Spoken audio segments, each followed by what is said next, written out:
Hi, I'm Enchanting Nubianette. Welcome back. And if you're viewing my channel for the very first time, welcome.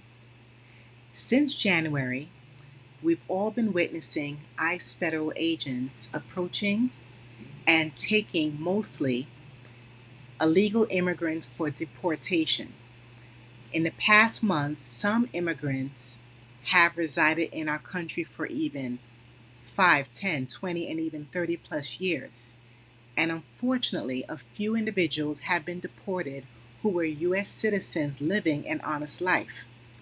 Today, I'm going to focus on ICE impersonator crimes occurring across the U.S., such as kidnappings and false detentions. So, in Bibb County, Georgia, police stated LaTrance Battle posed as an ICE agent.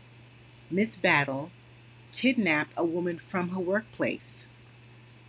She was claiming the innocent woman had to go to the sheriff's office. So LaTrance Battle snatched away the woman's phone while she apprehended her.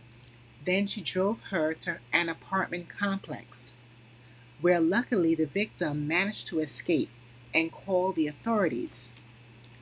So Miss Battle now faces felony charges including kidnapping, robbery by sudden snatching, and impersonating an ICE officer. So a similar case also occurred, everyone, in Bay County, Florida, with the same suspect, LaTrance Battle, who is 52 years old. She was arrested under identical circumstances after deceiving and abducting another woman in ICE attire. Everyone, why are these federal law enforcement uniforms or something similar, with the black clothing and even similar devices so accessible to the public? We really need to have ICE agents wear a type of uniform that is designed and it's hard for anyone to copy. Let's continue. In Philadelphia, a man donned a security enforcement agent vest marked ICE, and again, dressed as a federal officer, he then tied up and robbed a woman at a local auto shop. And as a result, he made off with about $1,000 in cash. In Houston, Texas, another individual pulled off a similar scheme. Now, this imposter, he blocked the victim's car, claiming to be ICE. So the person wasn't able to move, they wasn't able to reverse, which is a form of kidnapping. And this individual stole the person's money. Thankfully, he was promptly arrested within minutes. And the Houston Chronicle also reported on Giuliano Thompson, who impersonated ICE, robbed a driver of $1,800, and even stole the person's Guatemalan ID. Unfortunately, this impersonation crime strategy catches people off guard. And when people are taken by force, it's like there's hardly anything you can do. You really have to fight with all your might. The criminals have coverings over their noses and mouths. They have masks, which is a replica of how authentic ICE officers demonstrate their job duties with illegals. It's so tragic how people, especially women, are being kidnapped, assaulted, R-word, robbed, and traumatized every week.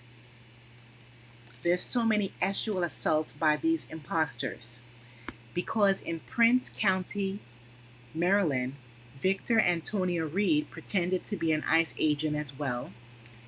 And this took place in a parking lot where he threatened with the person with deportation. He demanded cash and then sexually assaulted a woman before releasing her, leaving her traumatized. In North Carolina, another suspect, Carl Thomas Bennett, allegedly entered a motel posing as an ICE agent and threatened to deport a woman if she wouldn't comply with the sexual demands. Now he faces charges including kidnapping and assault. Everyone, as you're hearing from these few cases, this is a widespread pattern impacting various communities throughout the United States. Law enforcement across at least 4 states, I'm sure there's so much more, they have reported arrests of individuals impersonating ICE officers, some committing kidnapping, extortion, assault, robbery. Many targets are immigrants, women in general, and Spanish speaking victims. Analysis note that the real ICE operations have increased mask usage and plainclothes tactics, potentially emboldening criminals to copy them. Overall, this method is creating so much confusion for everyone about who are the real versus fake agents. What's even worse is if there are two or more imposters working together, it is so much easier for them to carry out this crime when an individual resists or even attempts to run away. So, YouTube family, the public, everyone is being alarmed, and I'm sharing this so everyone can be aware of this growing trend. If you see someone being taken off the street by plain clothes people, keep videotaping and call 911. Actually, alert another bystander to call 911 if you are recording the questionable actions or crimes. Experts warn that increased use of plain clothes and masked law enforcement agents in real ICE operations has made it easier for imposters to blend in and deceive vulnerable individuals. So, here are some tips on what you can do if approached by an individual or individuals claiming to be ICE agents. Number one, always ask for proper credentials, and if possible, call the agency listed on the bag before complying. Two, stay in public places.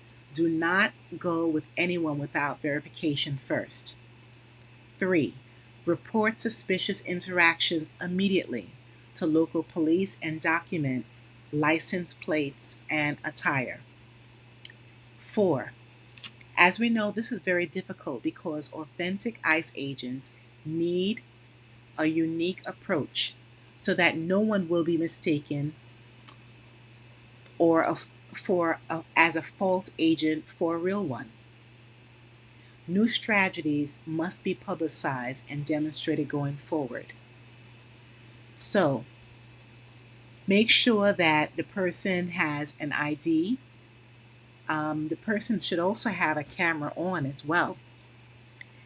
Do you have any suggestions, YouTube family, on preventing this type of terror by fake ICE agents? If you do, please leave a comment below.